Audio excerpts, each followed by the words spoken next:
Bwana, this is Movie Flix. Leo nakuletea mzigo huu hapa, unaitwa I Saw the Devil. Yaani nilimuona shetani. Sasa kama unje kuona mzigo baada hili kapu utafute mtu wangu, utakuja kunishukuru baadaye. Mzigo unaanza, tunaona kuna gari ndogo kama ni ya shule hivi inaendeshwa kwenye barabara ambayo ina barafu kinoma. Ni msimu baridi bwana. Na pembeni ya barabara kulikuwa kuna gari ndogo imepaki, alafu kulikuwa kuna mdada akiwa anaongea na mpenzi wake. Ghafla tunamwona mamba mmoja hivi akiwa analifuatilia gari ambalo lilikuwa limepaki pembeni ya barabara. Upande wa pili bwana tunamwona mamba mmoja hivi ambaye huyu jamaa bwana jina lake anaitwa Kimso. Huyu ni askari polisi kitengo cha upelelezi na hapa alikuwa akijiandaa kwenda kazini huko akiwa anaongea na simu. Alikuwa anaongea na mrembo mmoja hivi ambaye ni mpenzi wake. Mamba akalisogelea gari bwana na akawa amemuuliza mrembo kwamba kuna shida yote umekwama.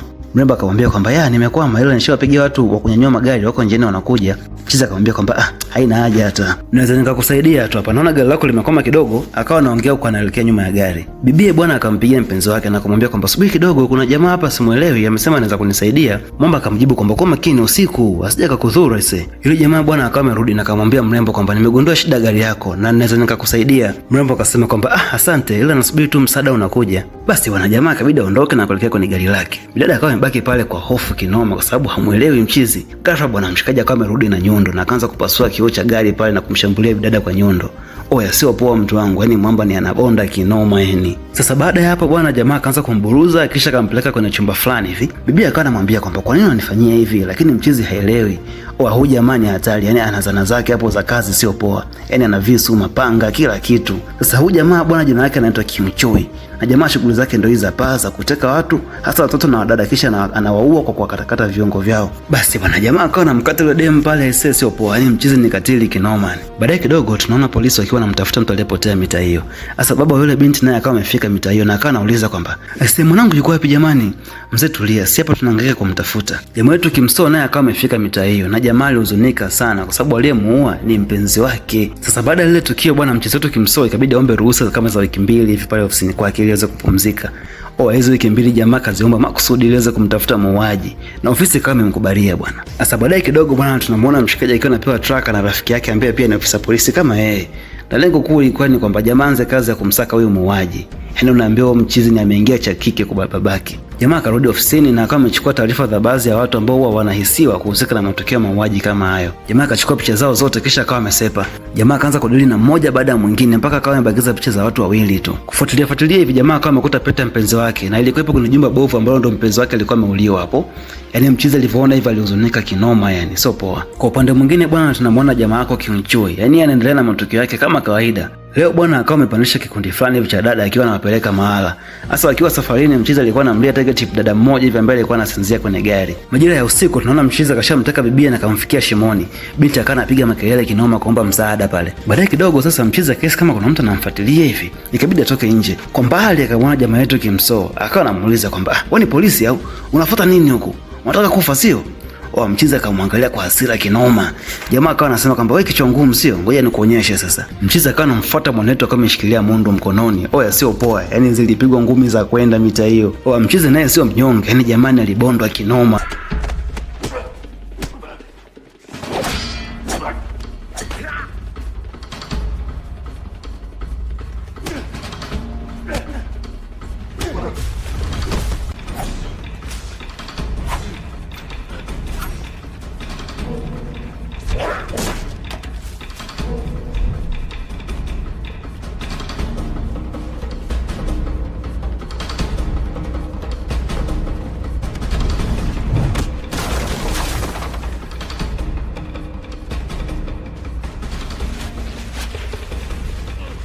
Alafu baada hapo jamaa akamchukua akamfunika kwenye mfuko, akaanza kumbamiza kichwa kwenye jiwe.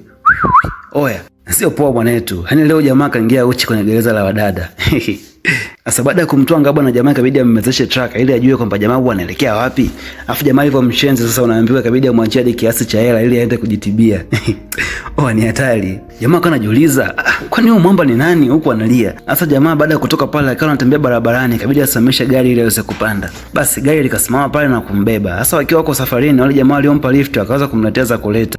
Unaambiwa ni aliwaua wote. Huku nako jamaa wetu Kimso bado anamtrack mchizi. Yaani unaambiwa bado hajamalizana naye kudadeki. Mchizi kesho yake bwana akawa ameenda kwenye famasi fulani hivi na akawa amemlazimisha mdada amtibie. Sasa baada ya hapo jamaa akawa ameingia tamaa na akawa anataka mbaki huyo mdada ambaye anauza hapo. Mrembo akawa anajificha kumwogopa mchizi lakini mchizi alimtisha sana mrembo. Bidada hakuwa na namna sasa ikabidi akubali tu kwa hofu.